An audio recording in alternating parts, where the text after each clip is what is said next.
Hello नमस्कार, good morning students. आपका स्वागत है आज के इस सत्र में। आशा है कि आप सभी स्वस्थ होंगे और इस कोरोना महामारी में भी आप अपनी पढ़ाई अपने अध्ययन पर पूरा ध्यान दे रहे होंगे। बच्चों, आपको अपना अध्ययन नियमित रूप से करना चाहिए क्योंकि आप बोर्ड क्लासेस में स्कूल नहीं खुल रहे हैं। इस वजह से आपकी जिम्मेदारी और ज़्यादा बन जाती है कि इस साल आपको और मेहनत करनी चाहिए। मुझे पूरा विश्वास है आप सभी पे आप एकाग्रता के साथ संस्कृत विषय का अध्ययन कर रहे होंगे। आइए इसी श्रृंखला में अब हम आगे चलते हुए आज पढ़ते हैं पाठ 6, षष्ठ यानी 6 पाठ 6, चैप्टर 6, जिसका नाम है महाराणा प्रताप। पाठ का नाम है महाराणा प्रताप। ये तो आप सभी जानते हैं कि महाराणा प्रताप कितने बड़े विभूति, कितने बड़े आदर्श हैं हमारे। आपने बचपन से इनके बारे में पढ़ा है। हमारा ये जो पाठ है ये इनकी जीवनी ही है, यानी जो कुछ आपने आज तक हिस्ट्री में एसएसटी में पढ़ा है इनके बारे में वही सब दिया है संस्कृत में। संस्कृत भाषा में इनकी पूरी जीवनी दी गई है। आप सभी को पता है कि ये सिर्फ एक बहुत बड़े शासक, एक बहुत बड़े क्रांतिकारी नहीं थे, बल्कि हम सभी के हीरो हैं, हम सभी के जननायक, प्रेरणा स्रोत हैं। महाराणा प्रताप की कहानियां, उनके जीवन के बारे में हमने जब भी पढ़ा है बच्चों, हमें ऐसा लगा है कि काश हम भी महाराणा प्रताप के युग में होते, हम भी उनको देखते या उनकी सेना में होते। ये पाठ बड़ा ही महत्वपूर्ण इसलिए भी है क्योंकि इस पाठ की व्याख्या, पक्की बात है, नियमित रूप से आपकी परीक्षाओं में आती है। पिछले कुछ वर्षों के अगर आप पुराने प्रश्न पत्र को उठा करके देखेंगे तो आपको यकीन हो जाएगा कि इस पाठ की व्याख्या हर दूसरे साल आई ही आई है, चाहे वो हाफ ईयरली में हो, चाहे वो प्री बोर्ड में हो या वार्षिक परीक्षा में हो। इसलिए इस पाठ को आपको बहुत ध्यान से सुनने की आवश्यकता है। महाराणा प्रताप के बारे में आप सभी जानते हैं, उन्होंने कभी भी मुगलों के सामने घुटने नहीं टेके थे। मुगलों में अकबर द ग्रेट, आपने उन सभी के बारे में पढ़ा है। अकबर का शासन था महाराणा प्रताप के समय में। अकबर के जीवन की सबसे बड़ी कमी यह रही कि वो महाराणा प्रताप को कभी पकड़ नहीं पाए। उन्होंने कई बार प्रयत्न किए, बड़ी बड़ी अपनी मुगल सेना भेजी, लेकिन महाराणा प्रताप को कभी पकड़ नहीं पाए और अंततः महाराणा प्रताप ने अपना राज्य मुगल सेना से लड़ करके जीत करके वापस प्राप्त किया। इसलिए वो हम सभी के हीरो हैं। आपको पता ही है 1540 में महाराणा प्रताप का जन्म हुआ। 1540 यानी कि 1540 में उनका जन्म हुआ। कहां पर हुआ था? राजस्थान के अंदर। कहां पर? चावंड नाम की जगह पर महाराणा प्रताप का जन्म हुआ था। उसके बाद उन्होंने संघर्ष किया, अपना राज्य के वो अधिपति महाराजा बने, महाराणा बने और गोगुंदा नाम की जगह पर उनका राज्याभिषेक हुआ। तत्पश्चात उन्होंने खूब संघर्ष किया, लोगों की खूब सेवा भलाई में लगे हुए, कई उन्होंने अच्छी अच्छी नीतियां लगाई। 1597 में 1597 यानी 1597 में उनका देहावसान हो गया। उनका शरीर राजस्थान की सेवा में लगते हुए शांत हो गया।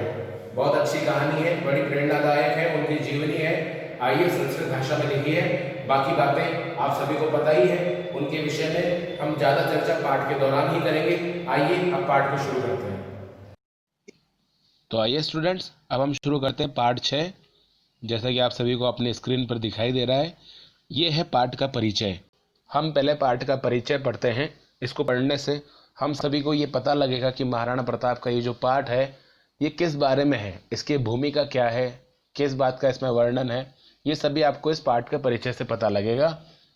और साथ ही आपको ये पता लगेगा कि महाराणा प्रताप का जीवन कैसा रहा, उन्होंने कितना मेहनत की, कितना संघर्ष किया, और वो हम सभी राजस्थानियों के तो बहुत ज़्यादा, बल्कि पूरे देश के ही हीरो हैं, प्रेरणा स्रोत हैं। महाराणा प्रताप हम सभी के आदर्श क्यों हैं, उनकी नीतियाँ क्या थी, उनके विचार क्या थे, उनका व्यक्तित्व क्या था, ये सब उनके जीवन के बारे में, उनका जीवन में क्या कुछ घटनाएं हुई, इस जीवनी के रूप में संक्षेप में यानी कि शॉर्ट में इस पाठ में संस्कृत में दिया हुआ है। बच्चों, ये पाठ बड़ा महत्वपूर्ण इसलिए भी है क्योंकि इसकी व्याख्या अक्सर आपकी परीक्षाओं में आती रहती है। हर दूसरे साल इस पाठ से जुड़ी हुई व्याख्या जरूर आती है, चाहे वो हिंदी में व्याख्या हो या संस्कृत में व्याख्या हो। इसलिए आपको इसको बहुत ध्यान से पढ़ना चाहिए। और आप चाहें तो अपने पुराने पेपर, बीते सालों के पेपर अगर आप उठा के चेक करेंगे तो उसमें आपको जरूर इस पाठ से कोई ना कोई व्याख्या मिलेगी ही मिलेगी। इसलिए बच्चों एक एक लाइन का, एक एक शब्द का अच्छे से ध्यानपूर्वक सुनते हुए अध्ययन कीजिएगा। आइए पहले पाठ का हम परिचय पढ़ते हैं, जो आप स्क्रीन पर देख रहे हैं। लिखा है भारतवर्षम सहस्राधिक वर्षाणि परतंत्रम आसीत। भारतवर्ष जो है सहस्त्राधिक, सहस्त्र मतलब हजार, अधिक मतलब ज्यादा, वर्षाणि यानी वर्षों तक, सहस्राधिक वर्षाणि मतलब हजारों वर्षों तक, परतंत्रम आसीत यानी गुलाम था। आसीत मतलब था, परतंत्र मतलब गुलाम होना। परतंत्र का विलोम होता है स्वतंत्र होना, स्वतंत्र मतलब आजाद होना। परतंत्र जो लिखा है इसका मतलब होता है गुलाम होना। आगे लिखा हुआ है वैदेशिक पद दलिते। वैदेशिक मतलब विदेशी, बाहर के जो है पाश्चात्य विदेशी। पद यानी पैर, जो आपके पैर होते हैं उन्हें कहते हैं संस्कृत में पद। दलिते, दलिते मतलब एक प्रकार से कुचले हुए शब्द कह सकते हैं इसके लिए प्रयोग में, कि विदेशियों के पैर से कुचले हुए। इस शब्द का मतलब हुआ वैदेशिक पद दलिते जो लिखा है इसका मतलब हुआ विदेशियों के पैर से कुचले हुए।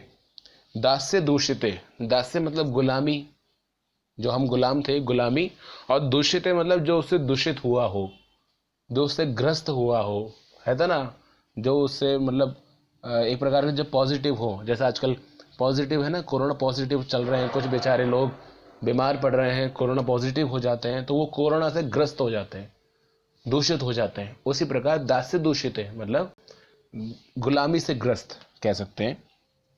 तस्मिल काले यानी उस समय में, मुगल वंशियानाम शासने, मुगल वंशियों के शासन में, राज में, प्रायशो राजानः युद्धम विनैव, प्रायः जो राजा थे वो युद्ध के बिना ही, युद्धम विनैव यानी युद्ध के बिना ही, मुगल सत्ताधीशानाम, मुगल जो सत्ता थी उनके अधीश यानी राजाओं के, आधिपत्यम स्वीकृत्य, उनके गुलामी उनके आधिपत्य को स्वीकार करके, तानेव, ताने मतलब उन्हें ही, तान प्लस एव उन्हें ही, तानेव जगदीश्वरान भावयंती स्म, जगदीश्वरान, जगदीश मतलब जगत प्लस ईश, जो जगत के ईश है, इस संसार के जो भगवान है, कौन, साक्षात जो हमारे भगवान है, जगत के अधिपति जगदीश्वर।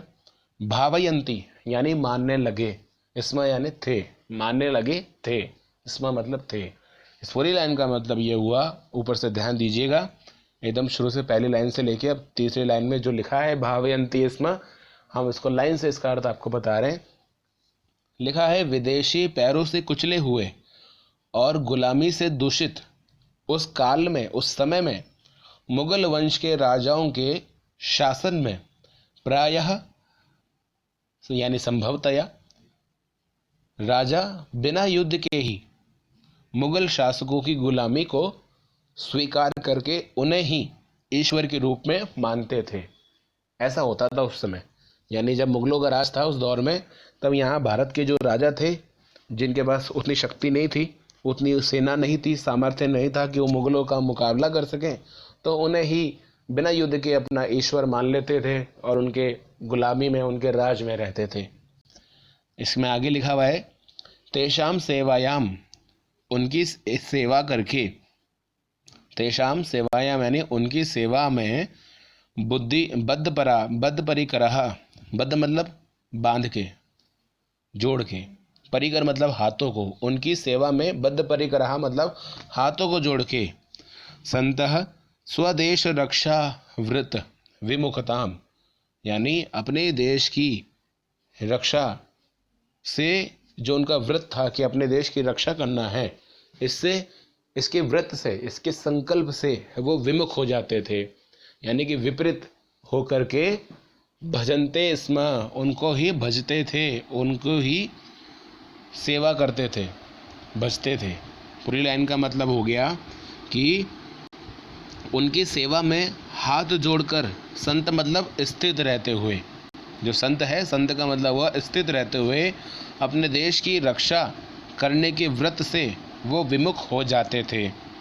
आगे दिया है भारतीय सर्वथा निराशाम, और भारतीय जो लोग थे वो सर्वथा मतलब हमेशा, निराशाम यानी निराश होकर के, निराशा में, परमात्मानंच आश्रित्य, परमात्मा यानी ईश्वर, परमात्मा के आश्रित होकर के, परमात्मा पर निर्भर रह करके, भगवान के भरोसे रह करके जीवनम यापयंती स्म, जीवन को यापयंती यानी जिया करते थे, एक प्रकार से व्यतीत करते थे।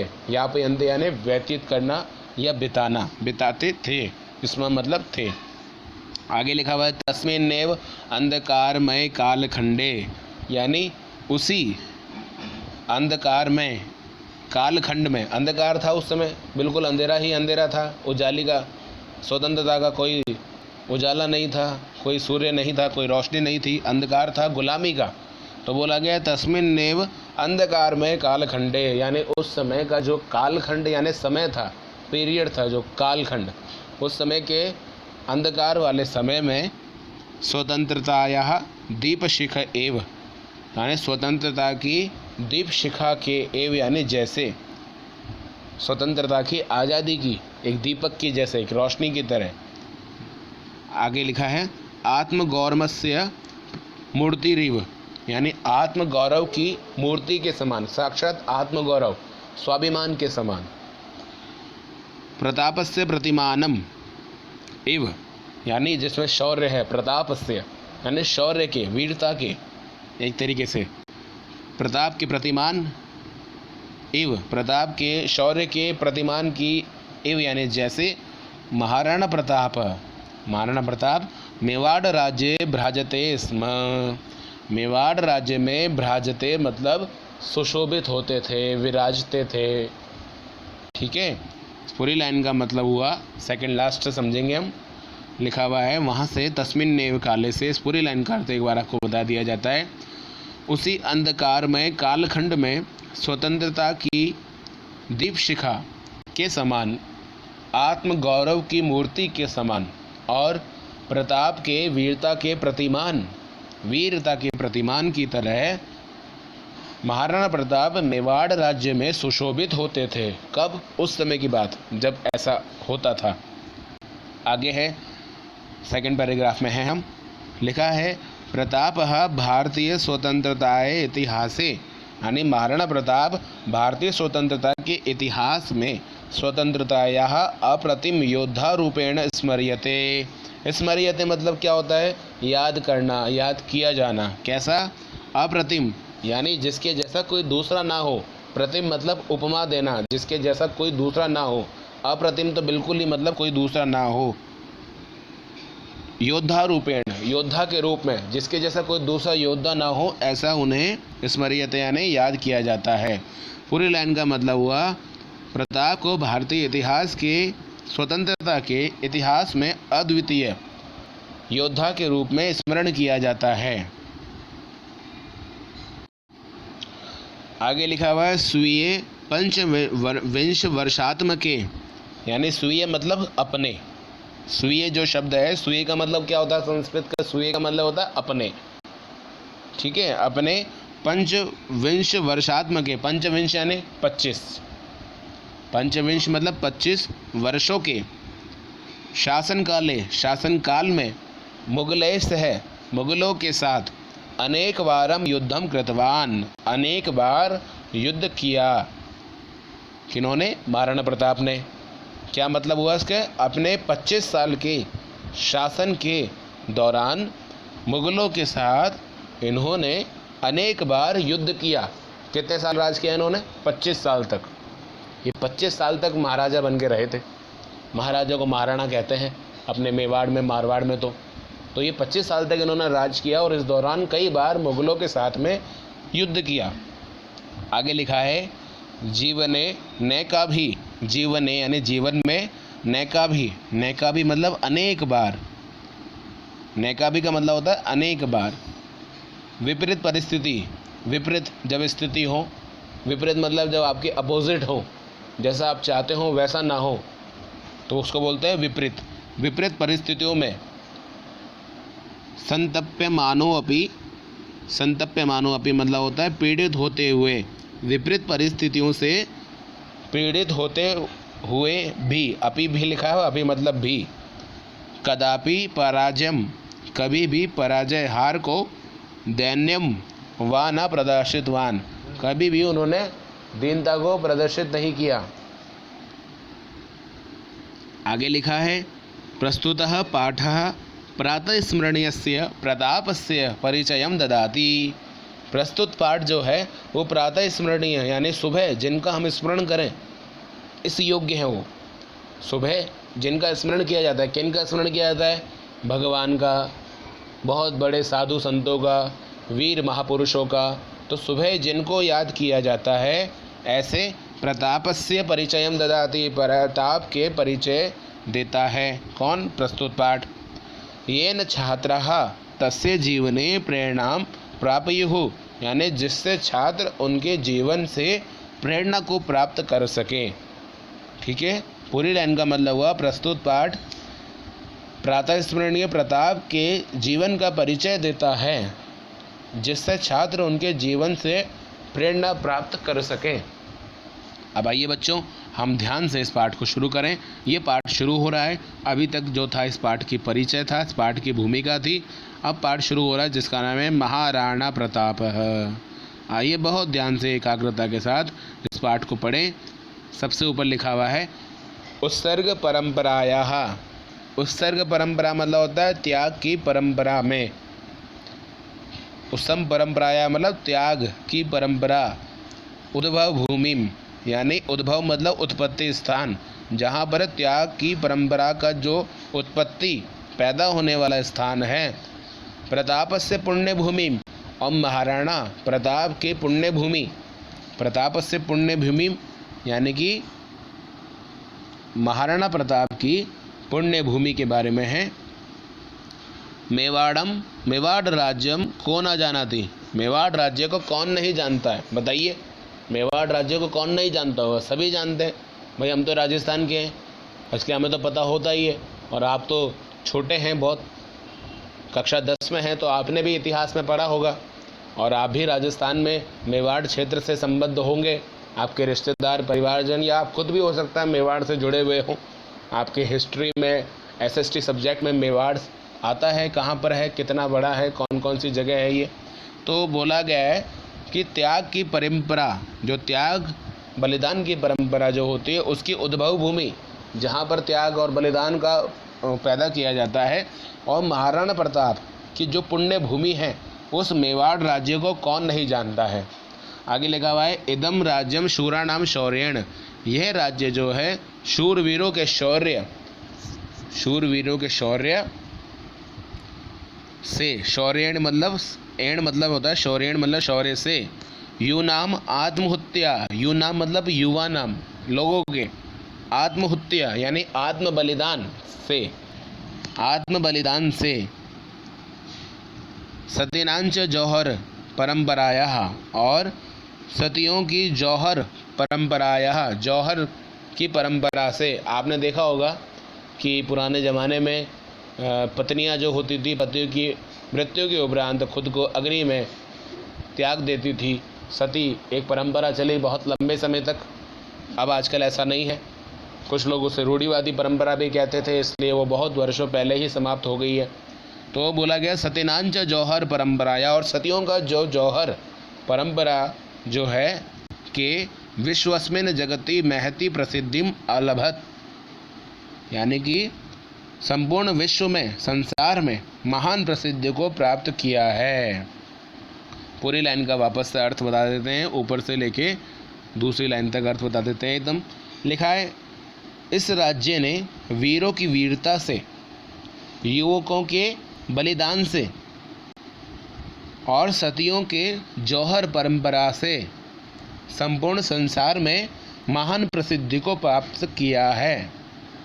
आगे लिखा है तीसरी लाइन में मेवाड़ राज्य से सिसोदिया वंशे, यानी मेवाड़ राज्य के सिसोदिया वंश में बप्पा रावल, राणा हमीर, राणा सांगा प्रभृति भी, ये तो तीनों नाम हैं, 3 नाम हैं, आपको पता ही होगा, इतिहास में आपने पढ़ा ही है कि बप्पा रावल, महाराणा हमीर, महाराणा सांगा हमारे राजस्थान के बहुत बड़े वीर योद्धा हुए हैं।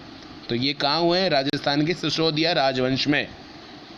आगे लिखा हुआ प्रभृति भी यानी इत्यादि, वीराणाम सुदीर्घा परंपरा विद्यते, वीरों की सुदीर्घा यानी बहुत बड़ी, सु मतलब ज़्यादा और दीर्घा मतलब बड़ी, परंपरा विद्यते बहुत बड़ी परंपरा है, बहुत बड़ी श्रृंखला है, मेवाड़ में उनके सिसोदिया राजवंश में बप्पा रावल, राणा हमीर, राणा संगा जैसे कई राजाओं की एक बहुत लंबी परंपरा है। अस्यम एव परंपराया, और इसी परंपरा में महाराणा प्रताप सिंह का जन्म विक्रमस्य यानी विक्रम संवत जो है, विक्रम संवत के आधार पर, विक्रमस्य यानी विक्रम संवत के आधार पर 1597 लिखा हुआ है, यानी कि 1597 ये संस्कृत की गिनती है, आपको याद होनी चाहिए। ये लिखा है 1597 यानी कि 1597 तमे वर्षे, यानी विक्रम संवत का कौन सा सन था? विक्रम संवत का सन था 1597 यानी कि 1597, और कोष्टक में दिया है ब्रैकेट में 1540। जी हाँ, 1540 ईस्वी आब्दे यानी कि 1540 ईस्वी आब्दे, ईस्वी सन जो अभी चल रहा है, ईस्वी सन 2020, ये हमारा 2020 है, इसे बोलते हैं ईस्वी सन। तो इसके आधार पर ये कब हुए थे? 1540 में, यानी 1540 में। और विक्रम संवत्सर से ऊपर दिया हुआ है उससे आगे कि विक्रम संवत के आधार पर ये कब हुए थे? ये हुए थे 1597 में। आगे लिखा हुआ है ज्येष्ठ मतलब एक महीना है, हमारे हिंदी जो मास होते हैं, जैसे जनवरी फरवरी होते हैं इंग्लिश के महीने, हमारे हिंदी के देश भारत के महीने जो होते हैं, ज्येष्ठ मास आता है। उसमें ज्येष्ठ मास के शुक्ल पक्ष में लिखा हुआ है शुक्ल तृतीयायाम अभवत। शुक्ल पक्ष में तृतीया यानी तिथि कौन सी है? तारीख, जैसे तारीख होती है आजकल कैलेंडर में, अंग्रेजी कैलेंडर में महीना होता है जनवरी, फिर तारीखें होती हैं अलग अलग, 30 दिन का एक महीना होता है, कभी 31 दिन का एक महीना होता है। वैसे हमारे जो होता है इसमें जो महीने हैं हमारे, वो 12 महीने, उनके नाम अलग होते हैं। जनवरी फरवरी से जो हमारा चलता है विक्रम संवत, उसके महीनों के नाम भी अलग होते हैं और उसमें तिथियां होती हैं जिनके अलग नाम होते हैं संस्कृत जैसे। तो तृतीया यानी तृतीया को ये हुए थे, शुक्ल तृतीया के दिन। आगे दिया हुआ है प्रताप बाल्यकालदेव, यानी प्रताप बाल्यकाल से ही, बचपन से ही वीर योद्धा कुशल सेनानी धीर नायकश्च आसीत्। वीर योद्धा, कुशल सेनानी और धीर नायक थे। पितुः उदय सिंहस्य अनंतरम, पिता उदय सिंह के बाद, इनके पिता का नाम था उदय सिंह, अनंतरम यानी बाद, प्रतापः महाराणां पदवीं प्राप्य, प्रताप ने महाराणा पदवी, जो पदवी होती है, एक पद होता है इनका महाराणा को, प्राप्त करके स्वस्य यानी अपने 32तमे वर्षे, 32 साल तक, 32तमे वर्ष यानी 32 वर्षों तक मेवाड़ राज्य सिंहासनम आरूढ़वान, यानी मेवाड़ राज्य के सिंहासन को विराजमान हुए। आरूढ़वान मतलब विराजमान हुए। कब हुए थे? ये अपने जब 32 साल के थे, 32 लिखा हुआ है, ये 32 यानी कि 32 साल के जब ये थे, तब ये मेवाड़ के सिंहासन पर आरूढ़वान यानी विराजमान हुए थे। पूरी लाइन का मतलब हुआ, पिता उदय सिंह के बाद में प्रताप महाराणा पदवी को प्राप्त करके अपने 32वें वर्ष में महाराणा मेवाड़ के सिंहासन पर आरूढ़ यानी विराजमान हुए। तस्य राज्याभिषेका गोगुंदा ग्रामे अभवत, उनका राज्य अभिषेक गोगुंदा ग्राम में हुआ था। कहाँ हुआ था इनका राज्य अभिषेक? गोगुंदा नाम के गांव में। ये गांव का नाम बड़ा महत्वपूर्ण है, आपके परीक्षा के शॉर्ट क्वेश्चंस में ये जरूर आता है, बहुत इम्पोर्टेंट है कि महाराणा प्रताप का राज्याभिषेक कहाँ हुआ? वो हुआ था गोगुंदा ग्राम में, यह आपको याद रखना चाहिए। आगे देखते हैं, सेकंड पैराग्राफ है, इसमें लिखा हुआ है तस्मिन काले, यानी उस समय में उत्तर भारत में मुगल वंशियानाम, मुगल वंशों के शासकों का शासन था। उस समय उत्तर भारत में मुगल वंश के शासकों का शासन था। राजा तत्सेवायाम, उनकी सेवा को ही स्वकर्तव्यम मन्यमाना, अपना कर्तव्य मान करके देश रक्षा कर्तव्यात् सर्वथा विमुखा आसन। देश रक्षा की जो उनका कर्तव्य है उससे सर्वथा यानी पूरे विमुख हो जाते थे, अलग हो जाया करते थे। लिखा है मुगल शासकस्य सहायं विधाय, मुगल शासकों की सहायता विधाय मुगल शासकों की सहायता विधाय यानी करके आत्मगौरव को मनते स्म, अपना मानते थे। यानी कि मुगल शासकों की सहायता करके वे अपने आप का आत्मगौरव मानते थे। देखो कितने बुरे कंडीशन, कितनी बुरी स्थिति थी उस समय के राजाओं की जब मुगलों का जो शासन था। इसमें लिखा है, वापस ध्यान दीजिए, दूसरे पैराग्राफ में से हम वापस इसका शुरू से अर्थ आपको बताते हैं। लिखा है उस समय उत्तर भारत में मुगल वंश शासकों का शासन था। राजा उनकी सेवा को ही अपना कर्तव्य मान करके देश रक्षा के कर्तव्य से सर्वथा यानी हमेशा विमुख हो गए थे। आगे लिखा हुआ है मुगल शासकों की सहायता करके वे अपने आप का आत्मगौरव मानते थे। ये था उस समय की स्थिति। सोचिए कितनी बुरी कंडीशन रही होगी। तो बच्चों आज के लिए इस वीडियो में आप सबके लिए इतना काफ़ी है। लगभग 1 पेज हो गया है। आप सभी को थोड़े थोड़े समय में अगर वीडियो देते रहें, पढ़ाते रहें तो अच्छा रहता है। अगर पूरा वीडियो एक साथ पढ़ा दें तो आप भी घर बैठे बोर हो जाएंगे और आपके ऊपर से जाने लगेगा। इसलिए ताकि आप जितना आज पढ़े हैं इसको दूसरी बार सुने, समझें, एक एक शब्द का अर्थ ध्यान रखें। इसलिए आज हम एक ही पार्ट में ये वीडियो बना रहे हैं। सेकंड पार्ट में यानी अगले बार हम आपके सामने इसका पार्ट 2 लेके आएंगे। उस पार्ट 2 में ये पूरा पार्ट हम कवर कर लेंगे। आगे का सारा जो बचा हुआ है वो पार्ट 2 में आएगा। तब तक के लिए बच्चों आप ये सेकंड वाले पैराग्राफ में हम तीसरी लाइन से अगली वाली वीडियो में तैयारी करेंगे। तब तक आप इस सेकंड पैराग्राफ की सेकंड लाइन तक ही अपना याद रखें, तैयार करें, अपना विशेष ध्यान रखें। पार्ट 2 की वीडियो में हम थर्ड लाइन से, सेकंड पैराग्राफ जो है इसके थर्ड लाइन से हम शुरू करेंगे। तब तक के लिए नमस्कार।